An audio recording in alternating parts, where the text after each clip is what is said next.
সারা জীবন তো দুধের খোটা শুনতে শুনতে ত্যাক্ত হয়ে গেলাম। এই নে তুই দুধের ঋণ শোধ কইরা দিলাম। দেও, বেশি কইরা দেও। দুধের ঋণ দুধ দিয়ে শোধ করে দাও। আমার দুধ লাগবে না, আমার কোনো ঋণ নাই, আমি কারো কাছে দাবি ধরে নাই।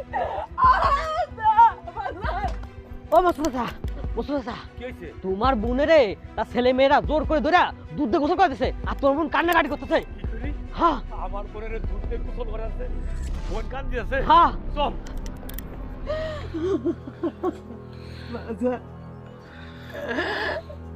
তুই ছোট মানুষ বুঝবি না। আরে মায়ের পায়ের তেলে ভেজ থাকে, পশুর পায়ের তেলে ভেজ থাকে না।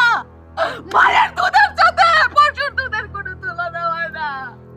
মায়ের দুধ রে। এই বুড়ির কান্নাকাটি শুনে লাভ আছে? ঢালো দুধ, ঢালো। নাও, কত দুধ লাগবো? নাও, নাও, দাঁড়াও। ভাইজা,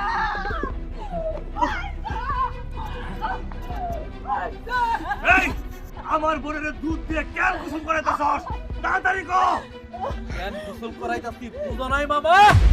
এই শুনো, তোমার বোন সব সময় আমারে খোঁটা দেয় যে ছোটবেলায় থেকে তোর অনেক দুধ খাওয়া বড় করছি, এখন সেই দুধের ঋণ শোধ কর।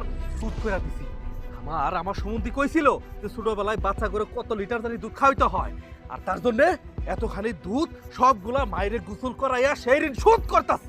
এই বুড়ি, আর কখনো কবি না যে তোর দুধের ঋণ এখনো বাকি আছে। এইখানে কিন্তু অনেক দুধ ছিল, সেই দুধ দিয়ে তোরে গোসল করাইছি। আর কখনো কবি না যে তোর দুধের ঋণ বাকি আছে।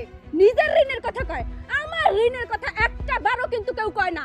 আমি যে এই বাড়িতে বউ হয়ে আসার পর থেকে এই সংসারের জন্য কি না করছি, প্রত্যেকদিন 3 বেলা রাইন দেখা হয়। এইগুলো ঋণ নাই আমার কাছে? তোরা ঋণ নাই? বোন কি হইছে? তুমি খুইলা কও, তুমি আমার খুইলা কও। এই মামা, এই তোমারে কি বুঝাইবো? হ্যাঁ, এটা আমাগো পারিবারিক ব্যাপার, এটা আমাগরে বুঝতে দাও। আর শুনো, আমরা আমাগো মারে দুধ দিয়া গোসল করাইয়া দুধের ঋণ শোধ করতাছি, আর এরপরে আমরা সব সম্পত্তি বুঝা নিমু। সম্পত্তি বুঝে নিবি? এই সম্পত্তি বুঝে নেবার তোর আগে সে হচ্ছে আমার বোন। বোনের